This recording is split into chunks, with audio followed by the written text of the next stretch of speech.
हाय बच्चों, आज कक्षा 10 प्रकाश नामक लेसन को आगे देखेंगे। हम लोग प्रकाश की घटना तक पहुंचे थे। प्रकाश की घटना कितने प्रकार की हुई? 2 प्रकार की। एक था प्रकाश का परावर्तन, दूसरा था प्रकाश का अपवर्तन। आज हम देखेंगे प्रकाश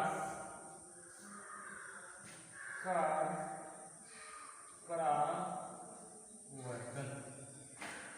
जो प्रकाश का परावर्तन है बच्चों, इसे कैसे डिफाइन किया गया है इसे समझेंगे। जब प्रकाश की किरणें, इसे हम एक डायग्राम लेते हैं, उसी डायग्राम के माध्यम से समझने का प्रयास करते हैं। यह एक तल है। कैसा तल है? चिकना एक पृष्ठ और दूसरा पृष्ठ क्या है? खुरदुरा है। जो लाइनें दिख रही हैं जिस पृष्ठ पर, वो पृष्ठ कैसा है? खुरदुरा है। और ऊपर वाला पृष्ठ क्या है? चिकना है। जब प्रकाश की किरण, ये कोई प्रकाश स्रोत है, ये प्रकाश क्या है बच्चों? प्रकाश का स्रोत है। तो अब यहाँ एक शब्द हमारे सामने आ रहा है, वो है प्रकाश किरण। प्रकाश किरण किसे कहते हैं? तो प्यारे बच्चों, जब प्रकाश की किरण एक माध्यम से चलकर दूसरे माध्यम, जब प्रकाश की किरण अपने स्रोत से चलकर, प्रकाश की किरण की अगर हम बात करें तो जब प्रकाश अपने प्रकाश स्रोत से चलकर एक सरल रेखा में गति करता है, जब प्रकाश अपने प्रकाश स्रोत से निकलकर या गमन करते हुए क्या करता है? सीधी रेखा में चलता है, तो उसी सीधी प्रकाश की सीधी रेखा को प्रकाश का किरण कहते हैं। यानी फिर से अगर आप समझना चाहो तो जब प्रकाश की किरण अपने माध्यम से निकलकर या अपने स्रोत से निकलकर एक सीधी रेखा में क्या करता है? गमन करता है, तो प्रकाश की इस सीधी रेखा को प्रकाश की किरण कहते हैं। तो इसी प्रकाश की किरण, जब प्रकाश किरण एक माध्यम का मतलब ये हुआ, जो चिकना तल है, ये ऊपर वाला पृष्ठ चिकना है, नीचे वाला पृष्ठ खुरदुरा है, तो ऊपर वाले पृष्ठ की तरफ से अगर हम नीचे की तरफ देखेंगे हमको दिखाई नहीं देगा। क्यों? क्योंकि यह एक अपारदर्शी माध्यम है।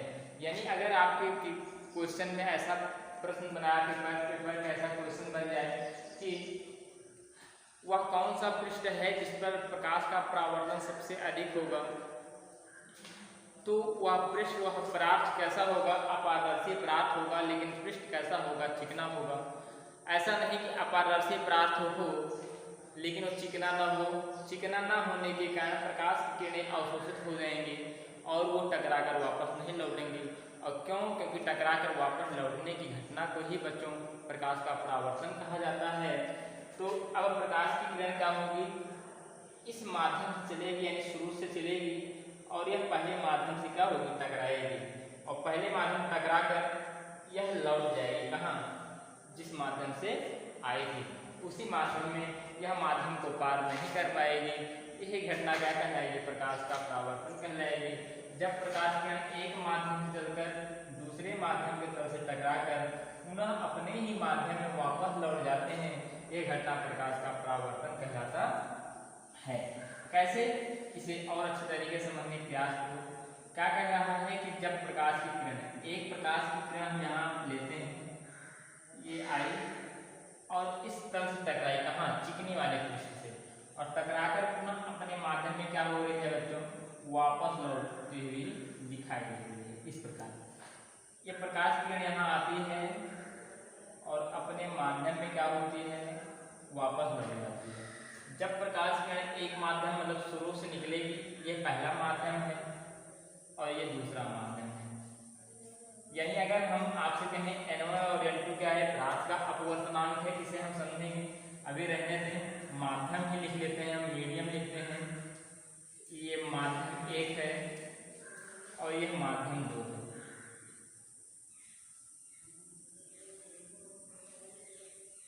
ऐसा क्यों हो रहा है? ऐसा इसलिए हो रहा है क्योंकि यहाँ ये, अगर हम यहाँ से खड़े होकर यहाँ से यदि हम किसी चीज को देखने का प्रयास करते हैं तो हमको दिखाई नहीं देगा। क्यों नहीं देगा? क्योंकि यह तल क्या है?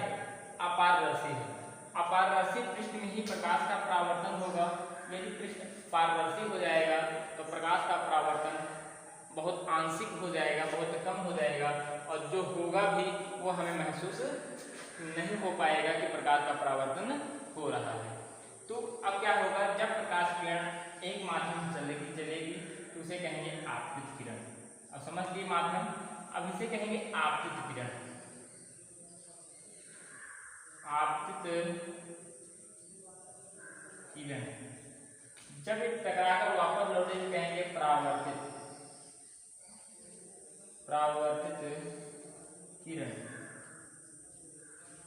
जब ये सामने आया कि आपतित किरण और परावर्तित किरण आपस में बराबर होती हैं, तो बराबर तब होंगी जब एक दूसरे के एंगल आपस में बराबर होंगे। इनके मध्य बिंदु से एक सीधी सीधी क्या करती गई? रेखा खींच दी गई, और इसी सीधी रेखा को अभिलंब कहा गया। अभिलंब केंद्र पर खींचा गया जो लंब होता है उसे ही अभिलंब कहा गया। इस केंद्र पर जो लंब खींचा गया उसे अभिलंब कहा गया, और ये कोण इसे आपतित किरण कहा गया। इसलिए यहाँ कौन सा कोण बना? आपतन कोण बना।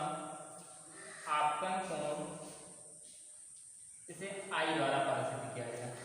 ये परावर्तित किरण थी, इसलिए यहाँ कौन सा कोण बना? परावर्तन कोण। परावर्तन कोण, और परावर्तन कोण को R द्वारा प्रदर्शित किया गया। और यह बताया गया कि प्रकाश की जो किरणें होंगी उनके द्वारा बनने वाला कोण आपस में क्या होगा? बराबर होगा। बहुत ही महत्वपूर्ण थ्योरी है कि आपतन कोण परावर्तन कोण के क्या होता है? बराबर होता है। इंसिडेंस जो एंगल होगा वो रिफ्लेक्स एंगल में क्या होगा? बराबर होगा।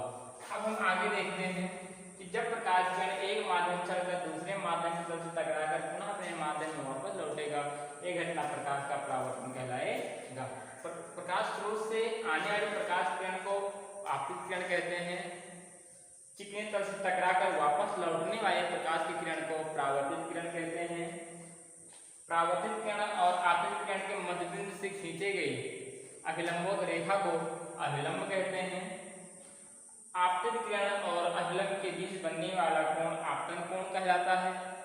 अभिलंब और परावर्तित किरण के बीच अभिलंब तथा परावर्तित किरण के बीच बनने वाला कोण क्या कहलाता है? आपतन कोण कहलाता है। फिर से परिभाषा देखते हैं। जब प्रकाश किरण एक माध्यम मतलब प्रकाश स्रोत से चलकर चिकने तल से टकराकर अपने माध्यम में वापस लौटती है, यह घटना प्रकाश का परावर्तन कहलाती है। प्रकाश स्रोत से चिकने तल तक आने वाली जो किरण होती है उसे आपतित किरण कहते हैं। चिकने तल से टकराकर अपने माध्यम में वापस लौट जाने वाली किरण को परावर्तित किरण कहते हैं। आपतित किरण और परावर्तित किरण के मध्यबिंदु से लंबवत ऊपर की ओर खींची गई जो रेखा होती है उसे अभिलंब कहते हैं। आपतित किरण तथा अभिलंब के बीच बनने वाला कोण आपतन कोण कहलाता है। अभिलंब और परावर्तित किरण के बीच बनने वाला कोण परावर्तन कोण कहलाता है। परावर्तन कोण की प्रकाश के परावर्तन का जो नियम है वो क्या है? नियम मुख्यतः दो प्रकार के होंगे। पहला आपतित किरण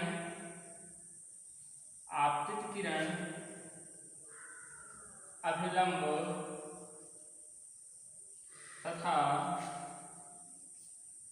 परावर्तित किरण तीनों एक ही तल पर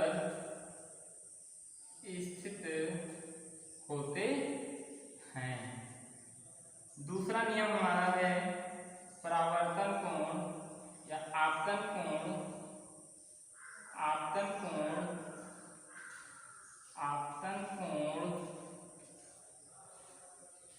परावर्तन कोण के बराबर होता है। यानी कोण I बराबर कोण I। इस प्रकार बच्चों ये नियम क्लियर हुआ। आगे कल दूसरी घटना को हम लोग देखेंगे।